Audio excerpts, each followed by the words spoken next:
Bom, pessoal, vamos lá. Função quadrática hoje, beleza? Vamos falar um pouquinho da função quadrática. Ontem vocês começaram a função afim, fizeram alguns exercícios, né?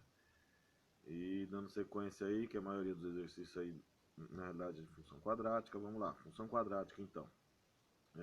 Tá aqui, página 174 da apostila, certo? Estão pegando lá a apostila 2, página 174, função quadrática, joia? Então, uma função quadrática ou função do segundo grau, né? Função polinomial do segundo grau, é mais fácil falar função do segundo grau ou função quadrática. Ela pode ser escrita da forma normal, como sendo f de x igual a x ao quadrado mais bx mais c, certo? Então essa é a forma normal da função quadrática, beleza? Bom, dando um zoom aqui, o gráfico da função quadrática, como a gente já viu lá no primeiro médio, é uma parábola, né? Então, a parábola pode ser com a concavidade para cima ou com a concavidade para baixo, certo? Então, quem que vai decidir na realidade essa concavidade? É o valor do coeficiente angular, o a. Lembra lá? Ax ao quadrado mais bx mais c. Então, o a, coeficiente angular, a quantidade de x ao quadrado que vai definir essa concavidade. Se o a for positivo, concavidade para cima. Se o a for negativo, concavidade para baixo, certo? Lembrando que nessa, vou mudar a cor aqui, no gráfico também tem um ponto muito importante que tem um pontinho aqui, ó, marcado para vocês. Isso aqui é o vértice da parábola, certo? Então esse ponto é muito importante. Ele é o ponto mais alto que a parábola atinge, que o gráfico atinge, ou o ponto mais baixo, dependendo da concavidade. Se for a concavidade para cima, o ponto mínimo, né, menor valor dessa função, vai ser o vértice. Se for com a concavidade para baixo, né, aí vai ser o ponto máximo da parábola, certo? Bom, as raízes da função. Raiz da função, né, lembra lá da função afim, a mesma ideia. Raiz de uma função é o ponto que ela intercepta o eixo x. Então, aqui, ó, isso é uma raiz, porque ela está interceptando o eixo x. Ó, o x aqui, ó, ela está interceptando o x, está passando no eixo x. Então, isso é a raiz da função. Aqui, ó, nessa concavidade para baixo, as duas raízes dessa função. Lembrando que uma função do segundo grau pode ter até duas raízes. Não significa que terá sempre duas. Até duas pode ser duas, uma ou nenhuma, certo? Bom, e como que a gente acha essas raízes? Ou zero da função, também chamado de zero da função. Por que zero? Porque é onde o y vale zero, certo? Então, a gente aplica a fórmula resolutiva lá, né, a famosa formulinha de Bhaskara, que a gente chama de fórmula de Bhaskara, né, mas que é conhecido mundialmente como fórmula resolutiva da equação do segundo grau, beleza? Então essa fórmula serve para achar essas raízes, joia? Lembrando que também, além da fórmula resolutiva, né, ou Bhaskara, como está marcado ali, você pode usar sobreproduto.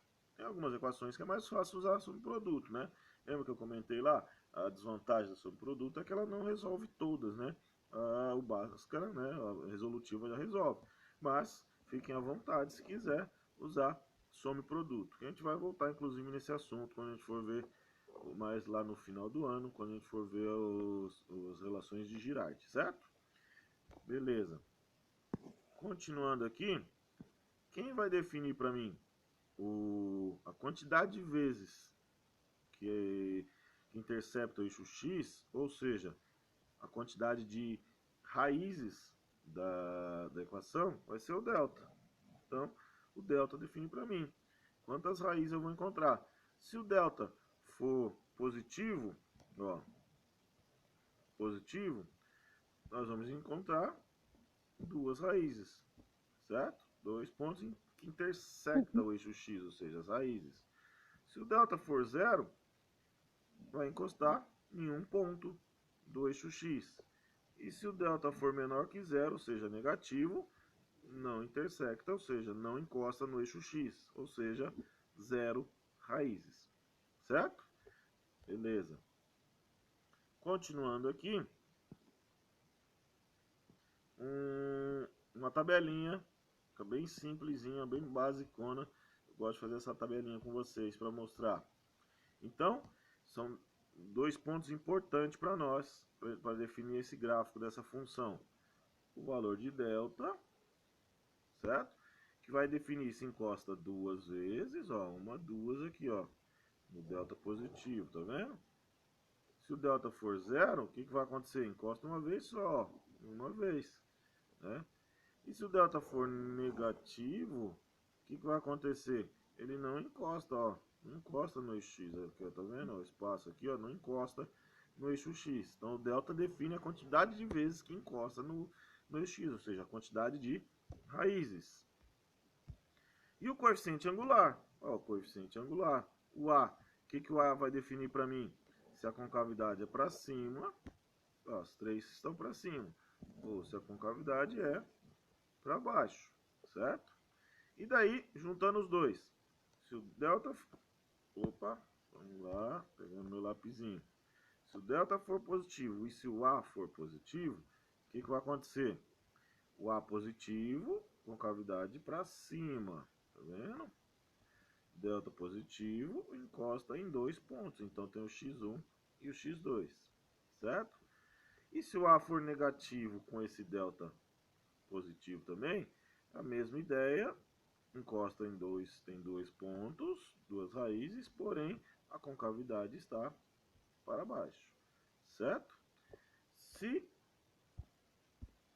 o delta for zero, delta igual a zero, significa que x1 e x2 vai ser no mesmo lugar, no mesmo ponto, ó, certo? E se o A for maior que zero, positivo, essa concavidade vai ser para cima. Se o A for negativo, menor que zero, vai encostar uma vez só ali, mas com a concavidade para baixo, encostando ali uma vez só, certo? E, deixa eu pegar outra cor aqui, para diferenciar. Se o delta for negativo, não tem raiz lá na fórmula resolutiva, né? Lembra lá? Raiz de delta.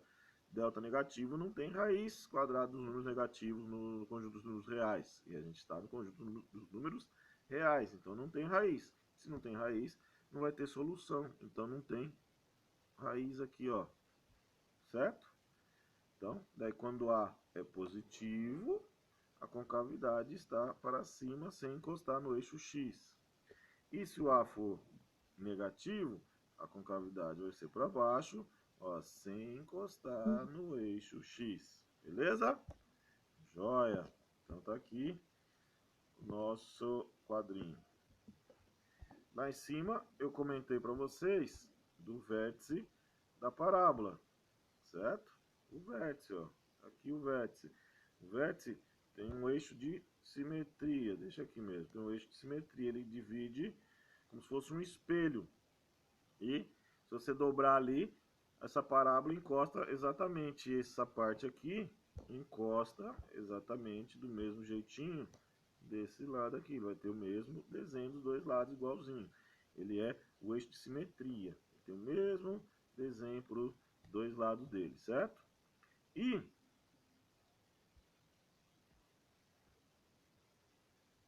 lembrando que esse vértice vai ser o ponto de máxima ou de mínima dessa parábola. Muitos exercícios, muitos enunciados pedem só isso. Então não preciso fazer toda a conta. Às vezes eu só preciso achar esse carinha aqui, esse vértice, quando ele pede o maior valor, o menor valor, né? Alguma coisa nesse sentido, máximo, mínimo. A gente não precisa fazer tudo daí. Daí tem uma formulinha para achar ele quando é assim. Uma formulinha para achar o vértice da parábola, né? O valor de x dele, tá aqui esse ponto aqui, menos b sobre 2a. E a coordenada y dele, menos delta sobre 4a. Então, desse jeito, eu consigo encontrar, deixa eu pegar uma outra cor para mostrar para vocês, o vértice. Então, lembrando que o vértice, esse ponto aqui é o x do vértice. E aquela coordenada ali é o y do vértice, certo? Então tá aqui, x do vértice, esse valor aqui, ó. Y do vértice, que é aquele valor ali. Joia? Beleza. Então tá aqui o nosso, deixa eu dar um zoom aqui, para mostrar ele novamente, mudando a cor aqui, que tá azul. Então tá aqui, ó, x do vértice, menos b sobre 2a.